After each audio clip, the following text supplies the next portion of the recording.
Recently we set up a team called Oxford Spin-Out Equity Management because they look after the shares in the existing companies. If you set up lots of companies, you have lots of shareholdings, it's difficult and professional and needs specialist activity to manage those, so we have two people whose job it is to manage those investments.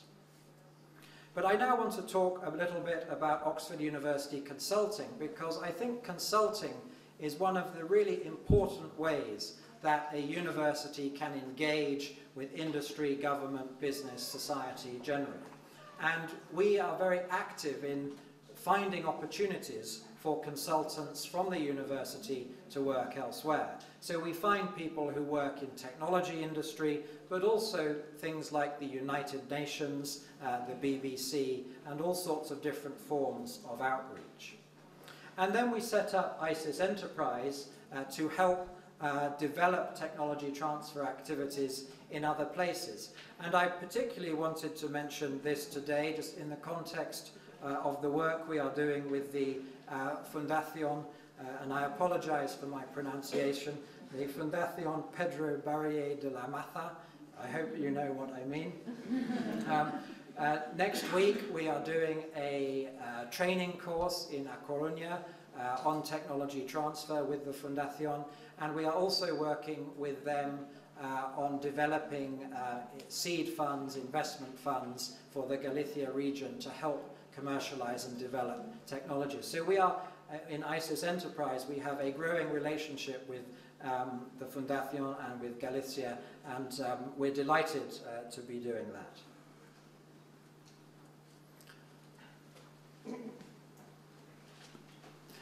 I now want to just sort of change tack a bit, and instead of telling you specifically about ISIS, tell you more generally about our view of how you go about building a strong innovation ecosystem. So we have looked at the components or elements or features or ingredients that you need to build your vibrant ecosystem. And some are in the university, some in business, and some in government. So in a university, there are lots of different things you want to have in place in order to have a successful technology transfer operation. Very important, you need support from the rector or vice-chancellor or provost of the university. So it is great this morning that the rector of USC comes to meetings like this to promote this activity, because it gives it validation and support at the highest level.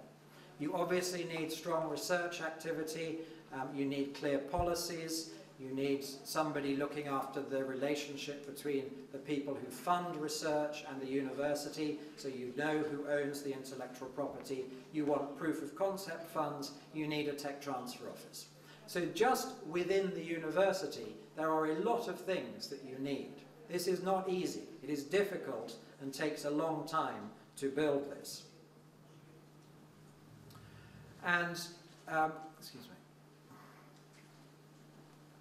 So one of the things we have within Oxford is within the business school, we have a Centre for Entrepreneurship and Innovation, which is a great way of spreading the word and promoting innovation and entrepreneurship activities across the university. So the link with the business school is an increasingly important part of our activities, and as you build the system in the university, anything you can do with the business school is important. I think that one of the most exciting areas in technology transfer at the moment is student entrepreneurship. So still within the university we look at the developing ecosystem, and in Oxford there is a student society called Oxford Entrepreneurs. And I think as we are just understanding how you do technology transfer for grown-ups, I think we need to start thinking about how you do it for the students as well. So this student society is very independent and free-thinking, like students.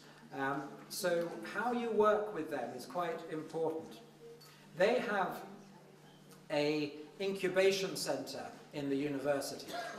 And this is a photograph of that incubation center. It is very small, it is very simple, it is some desks, some chairs, some computers. But this is a room where at any one time there are 5 or 6 new companies being formed and growing from within this. They did this themselves. They organized all of this themselves. And this is fantastic, but there are some interesting questions, I think, for the university as well. This desk was, one of these desks was where a company called Plink was set up. And Plink was the first company to be bought by Google outside of the United States. So the first non-US acquisition by Google was started in that room. And I think that shows you do not need a lot of resources for this. You just need to provide the opportunity and you get exciting things. Even if you have all of that in the university, there's lots of things you need in business as well. You need business networks, you need lots of innovative companies, and lots of access to investors. So we run a network called the Oxford Innovation Society, which we use to bring together lots of different people to talk about innovation and technology. You need to have events to bring people together.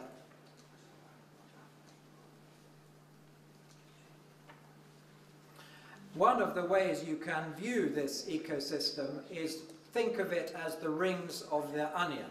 So if you view yourself at the center of the onion, you need to connect with people at lots of different stages outside.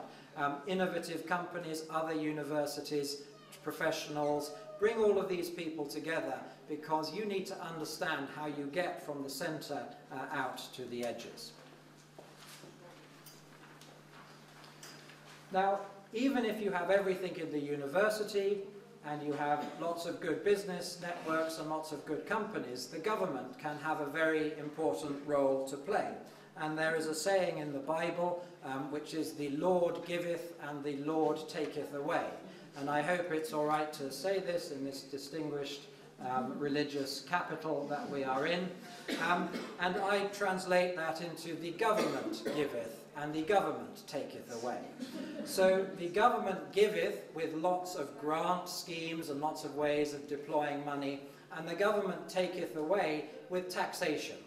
And the way the government does this is incredibly important and powerful in terms of creating an innovation ecosystem for new small and medium-sized enterprises.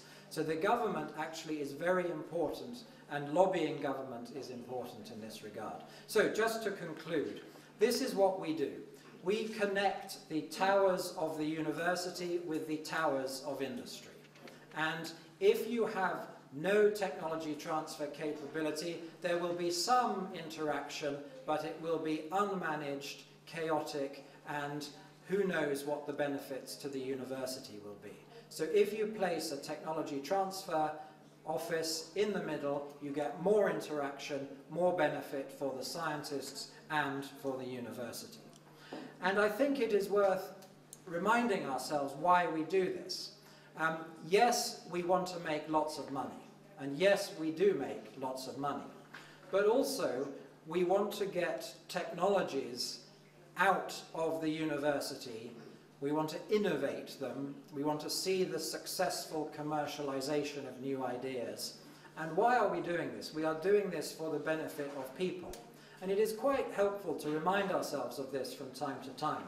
So whether you care about the new Star Wars computer game, where there is some Oxford technology, or you care about the latest vaccine for tuberculosis, where there is Oxford technology, or you care about climate change, where there is Oxford technology. This is what I think makes ISIS a great organization, is we're getting important technologies out there to benefit people. And that's what you're doing in your tech transfer offices as well. So I will just finish with a picture of the website just to remind you that there is a lot more information there if you want to learn more. So thank you very much indeed. How many companies you said that were created from 1998?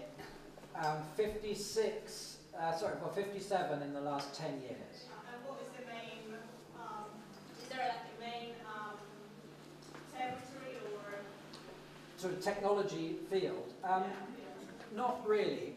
We can say that about half are in the physical sciences, about half in the life sciences, quite a lot in med tech, which is halfway between. We have a little bit of everything.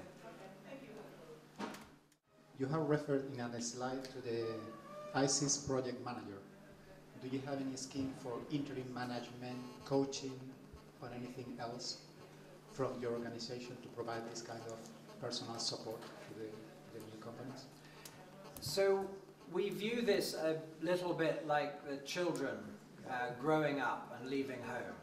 That we are very helpful in building the team that becomes the company. Once they are formed with the money and the management, and let's say they are 20 years old in human terms, then they leave home and hopefully they do not need too much support. It's nice to get a Christmas card from them every year, like the AGM, or the annual general meeting with the shareholders. If they are strong, maybe you don't need to provide much. But if they want help, they usually come home and ask you to do their laundry or to give you some money or whatever it might be. So yes, we would then provide some support, but that is not a main part of our activity.